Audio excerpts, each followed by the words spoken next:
Nagsisimula ang pelikulang ito sa isang bayan. Ipakita kung saan nagkaroon ng araw ng pagdiriwang. Ang pangalan ng pagdiriwang na ito na ipinagdiriwang ng lahat. Thanksgiving ang sheriff ng bayan kasama ang kanyang kaibigan. Pumunta sa kanyang bahay at salubungin siya at ang kanyang asawa. Oo, may dala rin siyang regalo para sa kanila. Mahal na mahal siya ng kaibigan niya. Dinala sa loob para makasama siya. Nakakain ang dalawa ni sheriff, isa ang asawa niya. Ang manager ng mart ang amo niya.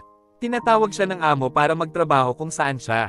Galit na galit ang pamilya dahil ngayon. Piyeste yun at nagtrabaho pa rin siya dito. Ngayon ay gagawin ito ng may-ari ng mart para sa amin. Ipinakita na isa siyang napakalaking negosyante. Sa kanyang mart sa okasyon ng pasasalamat. Ngunit mayroong isang sale, kaya nagkaroon ng maraming tao. Sabik na nakatayo sa labas ng mart. Komportableng naghihintay ang may-ari ni Maat. Nakaupo ako at kumakain ng pagkain sa aking bahay kung saan. Ang kanyang anak na si Jessica ay kasama rin ang kanyang kaibigan. Kung siya ay naruroon, ang kanyang mga kaibigan ay pumupunta doon. Kaya pinuntahan niya ang kaibigang si Bobby para sunduin. Lumapit siya at umupo sa kotse niya kasama niya. Gusto ng mga tao na pumunta sa mart ng tatay ni Jessica. Magpas siya upang makita iyon doon. Ano ang kondisyon nang makarating sila doon? Kaya nakukuha din ni Jessica ang kanyang college fellowship, na nagkagusto sa kanya ngayon dahil kay Jessica. Si Matt ay anak ng may-ari, kaya siya. Ang kanyang mga kaibigan ay ipinadala sa loob nito. Napakasama ng pakiramdam ng mga taong nasa labas ng talakayan. Lalo na ang isang lalaki at isang babae. Galit na galit siyang nagsasalita. Ibinagsak ang barrier gate na sanhi ng lahat. Nagsimulang dumagsa ang mga tao at ilang sandali pa ay naroon na. Ang kaguluhan ay naganap at ngayon ang mga tao.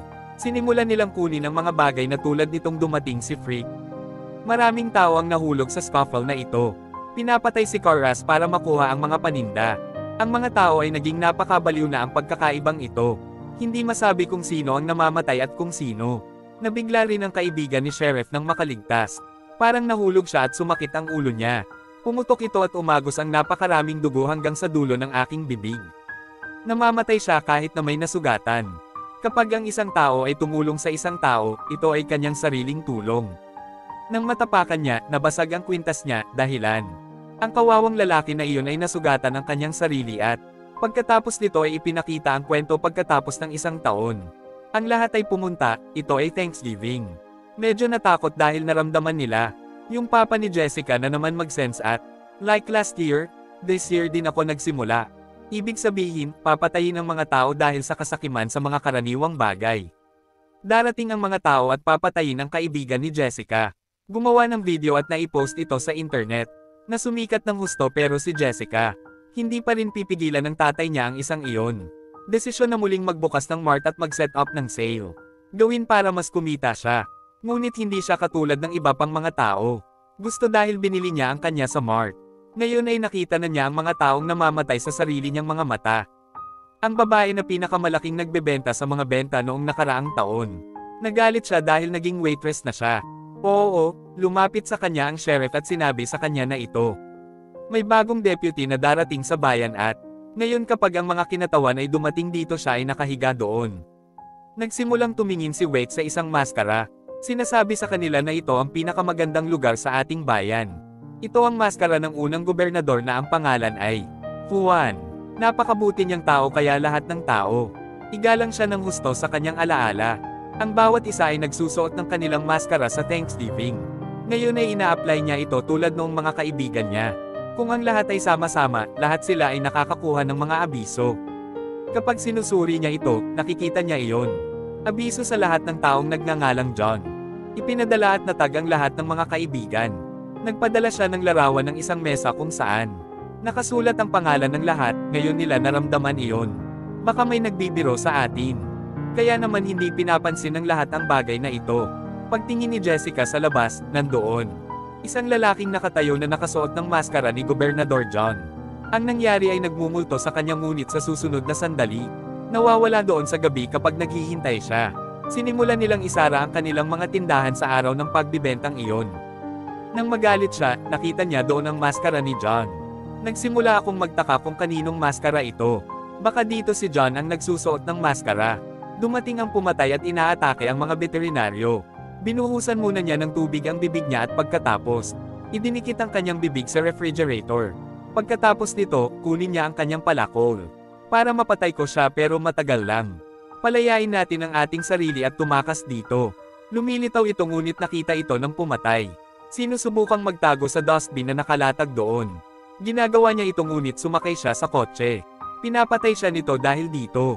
Ang katawan ay nahahati sa dalawang bahagi at nito mamatay pagkatapos gawin ito. Kalahati ng bangkay sa ibabaw ng gusali ni Maad.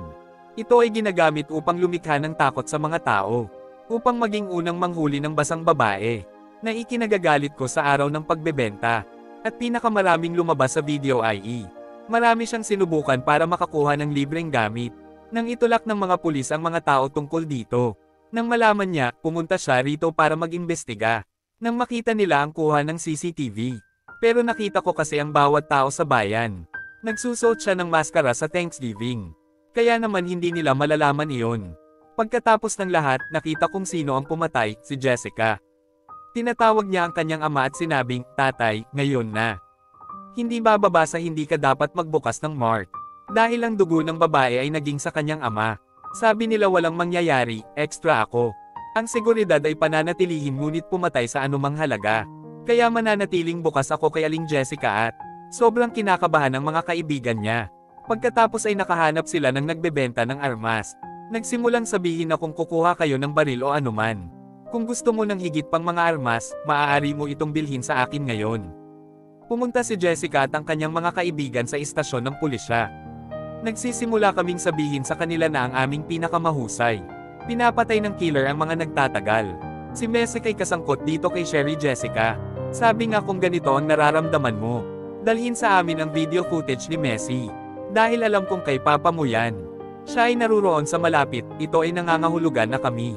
Malalaman mo kung kaninong buhay ang nasa panganib. Babalaan namin sila ng maaga. Ngunit pumayag si Jessica na tulungan sila. Paglabas niya ay nakita niya si Bobby. Nagsimulang sabihin na ang ating buhay ay nasa panganib. Kaya naman lahat tayo ay dapat magkadikit. Para hindi tayo maabutin ng killer ngayon sa gabi. Nagpunta ang time killer sa bahay ng ghoul noong araw na iyon. Tumakbo siya palayo sa monasteryo matapos makita ang dami ng tao. Pinutol ni Kinar ang kanyang ulo gamit ang isang matulis na alambre. Na humahantong sa kanyang kakilakilabot na kamatayan. Pagkatapos ay itinago niya sa isang bag ang pugot niyang ulo. Nagdadala sa kanya kinabukasan ng isang mamamatay tao. Ay tagang lahat ng iyong mga kaibigan ng paulit-ulit. Nagpapadala ng isang post at wala ng iba pa. Bagkus, ang pugot na ulo ng gwardya ang inilagay sa mesa. Kung saan itinago ang mga pangalan ng lahat ng mga kaibigang ito. Nasulat na ang lahat ay kinabahan ng husto. Dahil naiintindihan nila na papatayin din tayo ng killer na iyon. Maraming iniimbestigahan ng mga pulis pero ngayon. Maging ang mga ito ay hindi nila nalaman na siya ang pumatay. Sino ngayon ang may gusto sa laptop ng tatay niya? Video footage ng guard day kay Sheriff. Kapag nagpadala siya ng plagiarism, malalaman ni Sheriff ang tungkol dito. Kaninong buhay ang nasa panganib? Nandito ako at sino ang ligtas sa larawang ito? Nakikita ng mga tao ang kaibigan ni Jessica na kasama. Nang makitang nakayakap siya sa isang naghihingalong asno, nagsisimula silang maramdaman na kay Jessica. Nanganganib din ang buhay ng kaibigan at ngayon ay isang mamamatay tao. Papunta sa isang gym trainer na. Isang kaibigan ng gym trainer ang naruroon noong araw na iyon. Ang upuan ay ang pinuno na tumawag sa kanya. At nagsimulang tumalon sa jumping pad ngunit pagkatapos lamang. Killer nagiging jugular ng gym trainer. Nagsimulang damyugo ang kanyang ilong at doon siya namatay. Nakakakuha ng kanyang kaibigan upuan leader jumps kapag kung siya ay nakatayo, ang mamamatay ay sasaksakin siya mula sa ibaba. Dalawang bahagi ng kanyang katawan ang naging masakit. Namatay din siya pagkatapos ng aksidenteng ito. Ang kolehiyo ay sarado habang si Jessica. Dalawang kaibigan ang hiniling na manatili sa kolehiyo.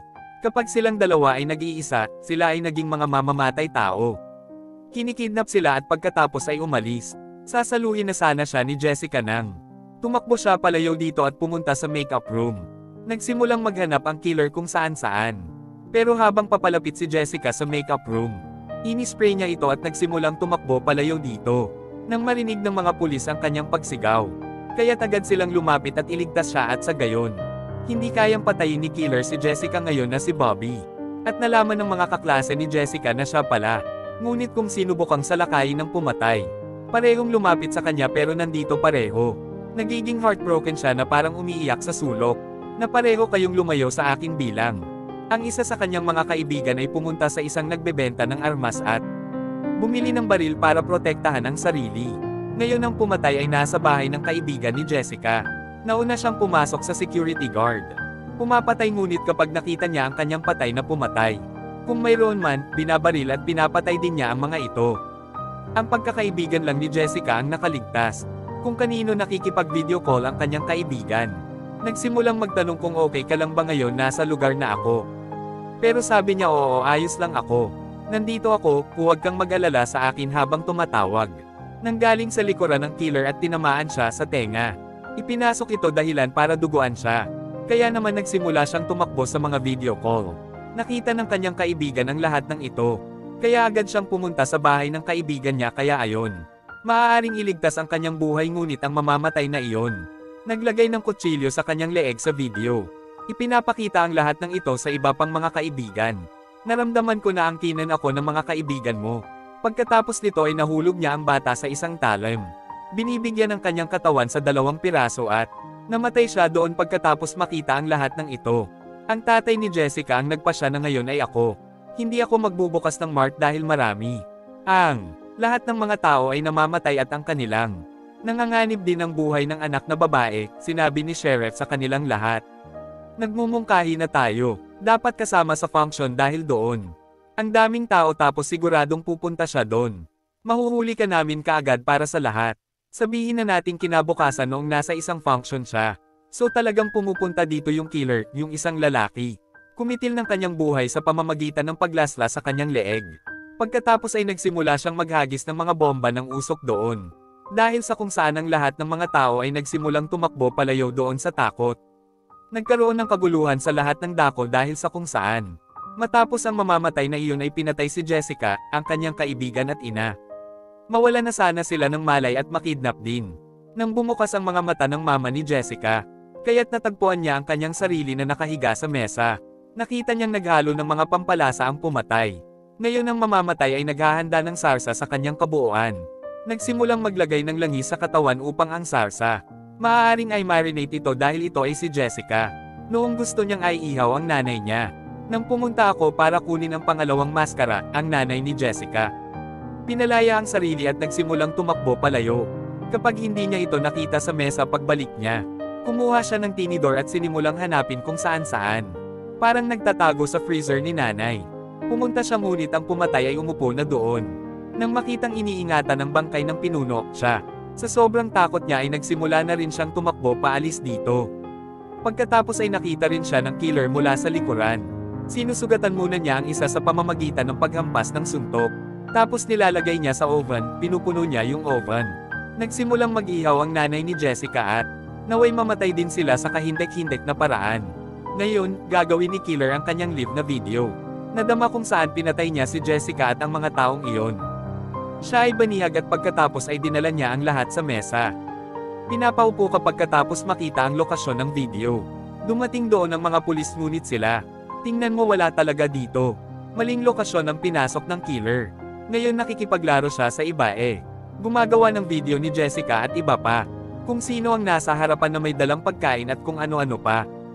Hindi kundi ang inihaw na bangkay ng ina ni Jessica. Natakot ang lahat matapos itong makita. Nagsimula silang magsigawan at sinabihan sila ni Killer. Ang ideyang iyon ang pagbibigay ng mga benta at mga freebies. Sa mama ni Jessica yon kaya binigay ko sa kanya. Ginawa mo ang sitwasyong ito sa pamamagitan ng pag-ihaw at ngayon ikaw. Kailangang kainin ng mga tao ang laman ng usapang ito. Pinalaya ni Jessica ang sarili habang pinalayan din ng kaibigan niya ang sarili. Kaya ngayon nagsimulang tumakbo ang dalawa palayo doon. Sinimulan silang habulin ng killer. Nagsimulang tamaan ang kaibigan na nagdulot ng malubhang pinsala. Tapos pumunta siya kay Jessica na. Siya ay tumawid sa lambat at pumunta sa direksyon na iyon ay. Tumakbo siya palayo dito nang makarating siya sa unahan. Pagkatapos ay natagpuan niya si Sheriff doon na sugatan at walang malay. Nakikita niya si Bobby sa tuwing papasok siya sa gusali. Nang hinubad niya ang maskara ni John. Napagtanto ni Jessica na si Bobby ang pumatay. Ang pumapatay sa lahat nang magkamalay si Sheriff. Kung kasama niya si Jessica, sasabihin nito sa kanya. Laking gulat ni Sheriff nang marinig na si Bobby ang gumagawa ng lahat ng ito. Nang makita siya, nagsimulang mag-shooting si Bobby mula rito. Tumakbo siya palayo at hinanap siya ng mga pulis, habang ang iba ay nailigtas si Sheriff. Sabi ni Jessica, isa kami sa inyo. Hindi ko, mailigtas ang kaibigan ko at kami pero, iniligtas ang iyong ama at iba pang mga kaibigan. Malapit na siyang ipadala sa ospital, magiging maayos din ang lahat. Gagawin at ngayon ay sapatos na lamang ni Jessica, Sheriff. Ngunit laking gulat niya nang makita niya ang putik dito. Dahil naintindihan ko na hindi si Bobby ang pumatay. Bagkus, si Sheriff ang nag-aalaga sa akin sa kagubatan. Hinabol hanggang ngayon kahit na ang Sheriff ay nalaman ng tungkol dito. Alam ni Jessica ang totoo ko. Kaya naman sinasabi niya sa kanya na mag-isa ka lang. Sinabi ni Sheriff na hindi siya dapat pumunta sa kagubatan. Sinara ang pinto at ngayon siya ay sumusulong upang pumatay ng may dignidad. Nagtatanong siya kung bakit mo ginawa ito noon. Sinasabi sa kanya ni Sheriff, iyon sa buong buhay ko. Ako ay nag-iisa, umaasa sa isang pag-ibig. May nakilala akong kaibigan, siya at ako pareho. Mahal na mahal nila ang isa't isa. Iwan mo ang asawa mo at pakasalan mo ako dali. Pupunta sana pero ulo ng tatay mo. Dahil dito, nahulog siya sa scuffle. Namatay siya dahil sa nangyaring muli.